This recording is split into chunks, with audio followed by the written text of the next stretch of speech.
Hello everybody and welcome back to Operation Logistics, where in the last episode, we finally got our intersections working basically perfectly. There is one problem that I detected while I was clicking around after I stopped recording.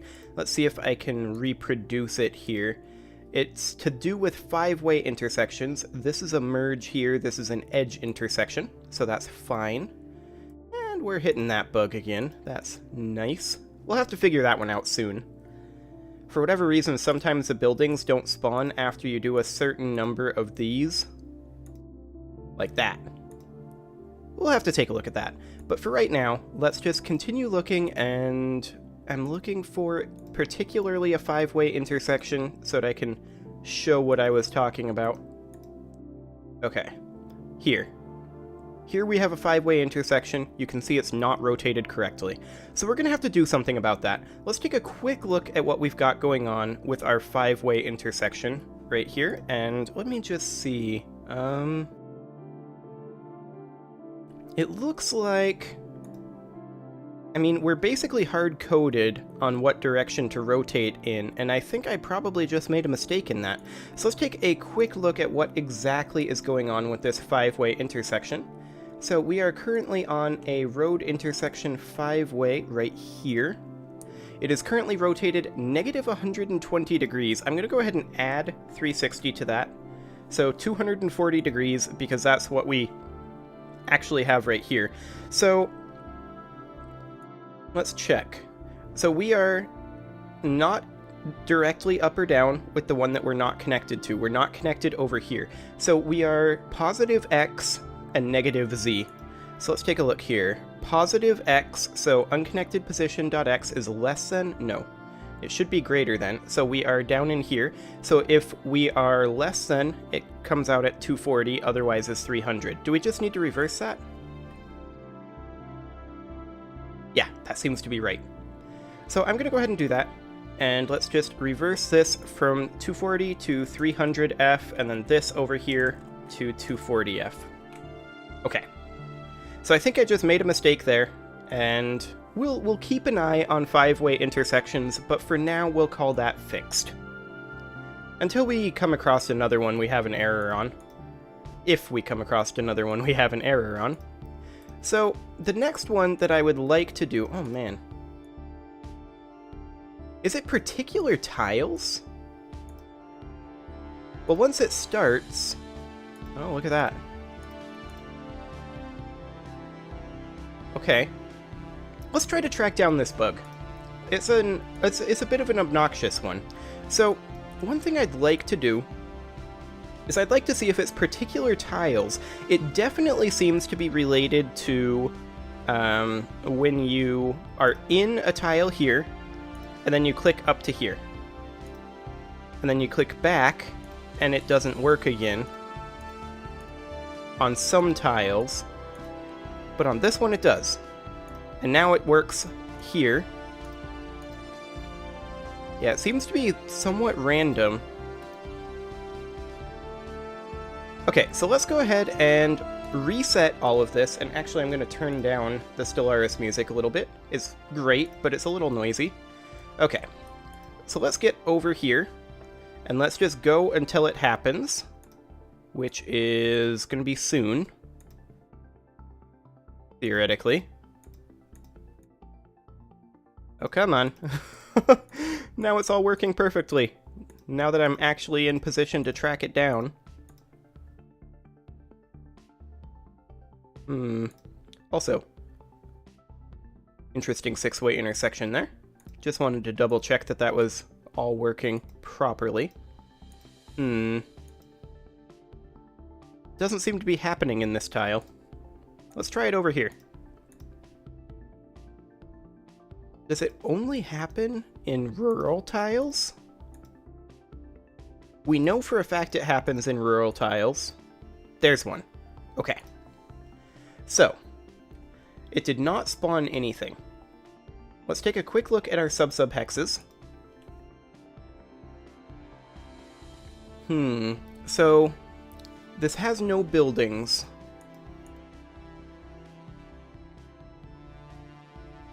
So I'm gonna guess that it's just not properly spawning the buildings based on the seed.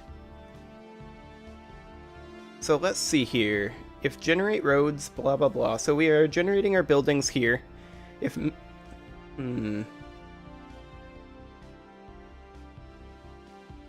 If manager.selected subhex and manager.selected subhex.classification equals water, or subhex.biome equals none, or subhex.biome equals forest.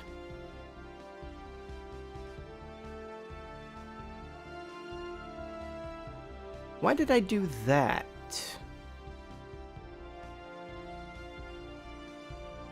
Oh, we don't want to generate roads if it's water, if it's biome, or if it doesn't have a biome, or if it's a forest. So I'm guessing it doesn't have a biome? Oh, no, it's not happening because it's forest. This is supposed to happen. I'm just going to go ahead and remove this. That explains why it worked in the urban area perfectly, and why it didn't work in the rural area. Because forests, it was trying to not generate roads. So for right now, I'm turning that off, so that forests will generate roads again. Perfect. Okay, so that bug should be sorted. Because that was actually... It may have originally been intended, but I didn't intend it at this point. So now we have two more things that we need to work on, and that is edge tiles for intersections, like these. And that is also... Let's see if we can find one here. But I'm saying merge tiles, like these two. These are merge tiles here.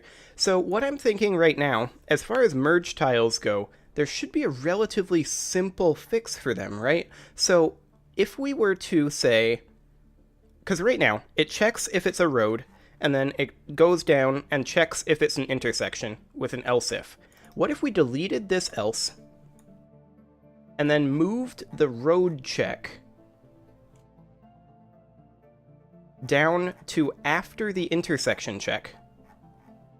So if we were to put this all the way down here, I'm assuming that that's the correct location. I don't think it is. Hang on. Okay. So let's see, where are we? We need to be... else. Oh wait, no, not here. We need to be for in I equals 0. Okay. If spawn road. If generate roads. Where's our exiting bracket for our if equals intersection? That's what I need to know right now. Let's go ahead and highlight that and pull that on down here. It should be right down here. Ah, right here. So we need to go ahead and put here if it equals road. So that shouldn't do anything right now. That should be completely unchanged, except that it will check for both roads and intersections on each tile. And it checks intersection, then road. Because what I'm thinking is, if it's a merged road, we can just change it to a road. And yeah, it seems to still be working perfectly. So here's a merge. And let's go ahead and then in our intersections, let's... where are we? Hang on. I need to find the... Here, case 2. This is exactly where we need to be. So, I'm going to change this here to say, we've got a road merge. Okay, so that's just a debug output so that we know for sure what's going on. And I'm just going to say subhexes i.building equals buildings.road. So I'm going to change it from an intersection to a road if the roads merge together. And then we'll just process it as if it's a road. And I think it should work perfectly fine. So that should deal with our road merges. Theoretically. Let's find one. We've got a road merge, and it looks perfect. Excellent. Let's find another one. Here's one, and it looks perfect. Excellent. So our roads merging together appears to be working now. Fantastic. So the other thing that we need to do is we need to find our location where we figure out that it's an edge hex for the intersection, because that's the only other thing we need to do for the roads that I know of. So if we go up here, we've got right here our three-way intersection without three neighbors, and I'm going to go ahead and close our toolbox and our properties so we have a little bit more width here. There we go. And now I'm going to think about this for a second here. So, three-way intersection without three neighbors, this is probably an edge tile. We know for a fact...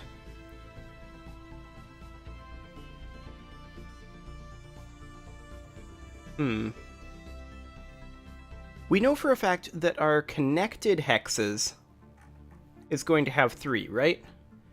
Let's check this switch. Connected neighbors.count. So yeah, we know that our connected hexes is equal to 3. It has to be, theoretically. Our unconnected hexes are the ones that are not equal to 3. So what we need to do is we need to figure out, let me pull up a bit of a visual aid here. We need to figure something out here. And that can be, if we go into here and find one. Oh, come on, where's an intersection on an edge tile? Here we go, here's some. So we need to figure out, like for example, here. We know that there's an unconnected tile here and here. We know that there's a connected here, here, and here. For here, this is actually a four-way intersection because we've got a connection here, here, here, and here. And we have an unconnected tile here and here, which is intriguing.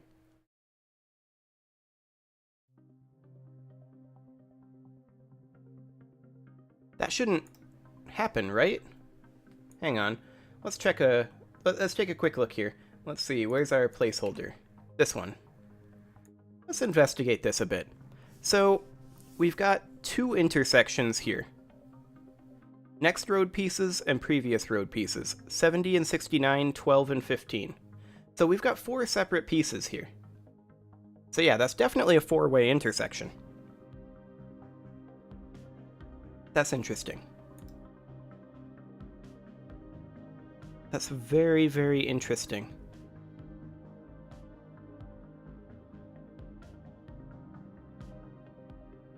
So why did that not go up here? 4-way intersection without 2 unconnected neighbors. Did it? It did. Okay, we're good. So, as far as this goes, we've got a 4-way intersection without 2 unconnected neighbors, and then we've got a 3-way intersection down here without 3 neighbors. We'll go ahead and call this 3 unconnected neighbors. And I don't think any of our others have an issue with that, because that's fine. So, at this point, we now just need to get our proper locations here. So we need to know our unconnected hexes .transform.position, and I'm looking at this here. Do we use unconnected hexes at any other point here other than in this? And I don't think we do. So here's what I'm thinking. I am thinking that what we do is we change this from a list of sub-hex to a list of vector3, like so. And then instead of adding neighbors j, we add neighbors j.transform.position, like so. And then we can delete the .transform.positions down here, like so. And that might actually save us a little bit of time.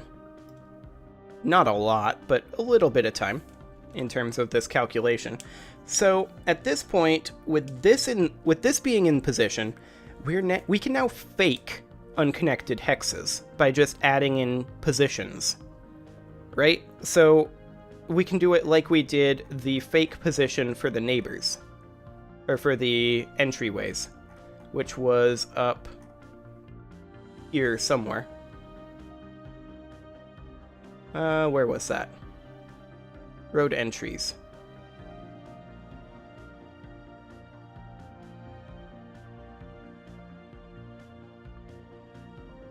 Where did I do that? Oh, that was actually down here, because I moved these down here. Right. Yep. Okay, so if index equals -1, blah, blah, blah, spawn road entries, and then we get our fake position here. Like so. So we can use these same numbers to calculate our fake positions for our missing hexes. I'm going to go ahead and copy this entire switch statement, but we're going to modify this quite heavily up here. And I'm going to go ahead and place this, for right now, our 4-way intersection. We need to have 2 unconnected neighbors. And actually, I'm going to make a function for this, I think. Maybe.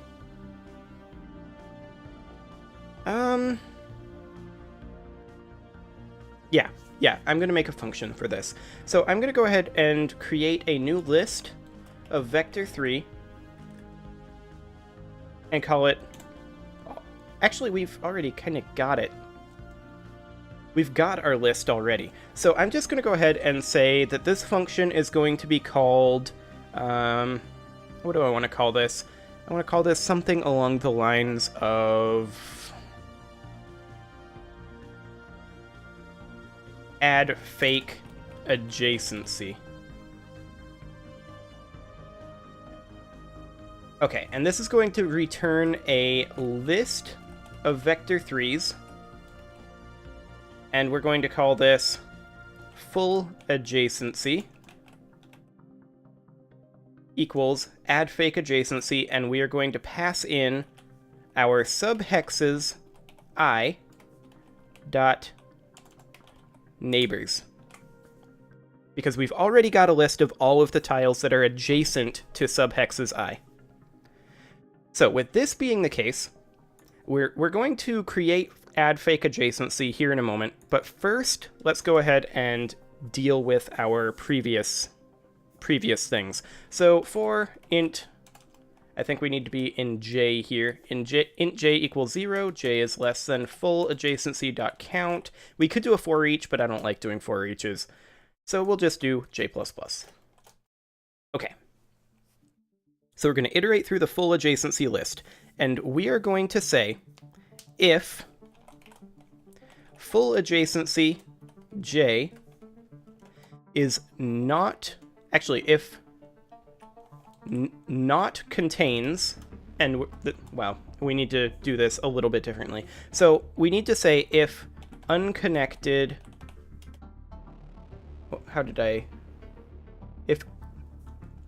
okay, so if it's not on the connected neighbors list, so if not connected neighbors dot contains full adjacency j,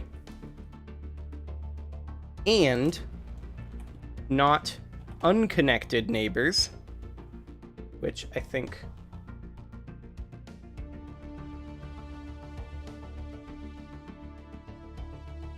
Oh, I'm just calling it unconnected A and unconnected B here. I think down here we're going to do this with unconnected hexes. So, yeah.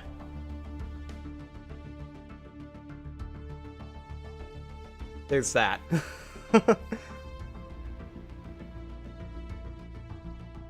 However, we're going to go ahead and say if... Do I want to change this over? No, I think we're going to leave this as it is, and we'll tweak it for the other one. So, and unconnected A is not equal to no. Actually, unconnected A equals no. What am I talking about? Unconnected A is not equal to full adjacency J. That's what we need. And unconnected B is not equal to full adjacency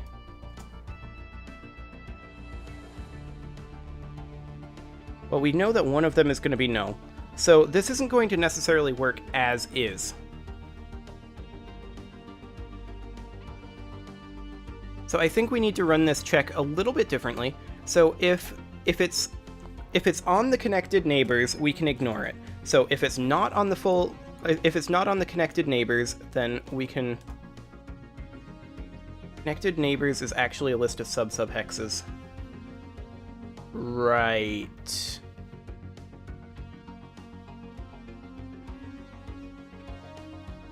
We're going to have to iterate through that as well. So I'm going to go ahead and do a for each. I know I said I don't like them, but for each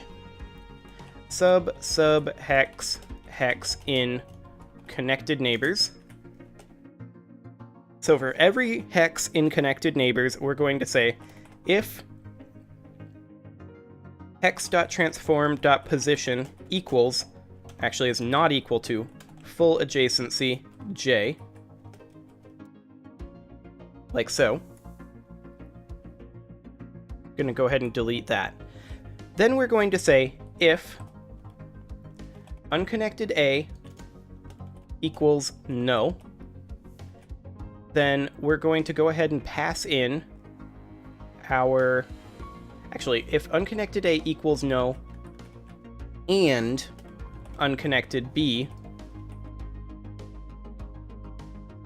equals no, if both of them are no, then we can just go ahead and assign this to A. So unconnected A equals full adjacency J. Now this isn't going to work exactly as put in, because this is currently a sub-hex. So I'm going to make unconnected A be a vector 3. We're going to do the same thing here. Okay. And we're going to make this be .transform.position. And this here will be .transform.position. And rather than making these be null, they can no longer be null. So vector3.0 and vector3.0. There we go. Vector3.0 and unconnected B equals vector3.0. Then we'll add our fake adjacency, blah blah blah. Unconnected A equals full adjacency J. Else if unconnected A equals, or if unconnected A is not equal to full adjacency J, and unconnected B equals no, then we go ahead and say unconnected B equals full adjacency J. Okay, so that gives us our fake adjacency, and we can then continue on. And we no longer need to break at that point. Now, this here, we can go ahead and get rid of, like so, because we can now just use unconnected A and unconnected B directly here. Okay? So we still need to have it all the way down through here.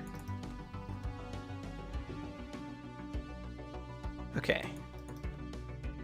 Do we have any other errors? Add fake adjacency doesn't exist, obviously. Okay. So, with that being the case, we can now go ahead and add ourselves some fake adjacency. So I'm going to go ahead and pop down to the bottom here. Actually, it needs to be within this bracket. So I'm going to place it right here. And this can be a private vector, actually a private list of vector 3s. Add fake adjacency. And this is going to be list sub hex current adjacency. Okay. So we've got our list of current adjacency. Let's go ahead and create ourselves a list vector 3 return list equals new list vector 3. There we go. And at the very end, we will go ahead and just return list. So it's just an empty list that it returns right now. That's okay. For now. So the next thing we need to do is we need to go ahead and iterate through the current adjacency list. So for int I equals 0, I is less than current adjacency dot count I plus plus. And then in this list, we're going to go ahead and say return list dot add, and we're going to add in current adjacency I dot transform dot position. Okay, and then we're going to go ahead and say if return list dot count is let's see, count is 1 indexed, so 1, 2, 3, 4, 5, 6. If return count is not, or actually if return count is less than 6. If it's greater than 6, we have other issues. But if it's less than 6, then we need to go ahead and add adjacencies. So the way we're going to do that is like we did with our fake adjacencies up here. I'm going to go ahead and grab that switch statement right now. This switch statement is not going to be what we're going to use, but I'm grabbing it just for the express purpose of having the positions. Okay. So we do also need to know vector3, our position. That's something that we need. So let's go ahead and grab that up here. So subhexes I dot transform dot position. So we now know our position. Excellent. Now we've got all of these errors here. This isn't what we need. I'm going to go ahead and get rid of the switch statement, or rather comment it out, like so. Okay, so it is time to put a cut in, and I'm going to go ahead and do that. And next episode, we will go ahead and finish up adding in our fake adjacency so that we have our intersections fully complete. See you all then.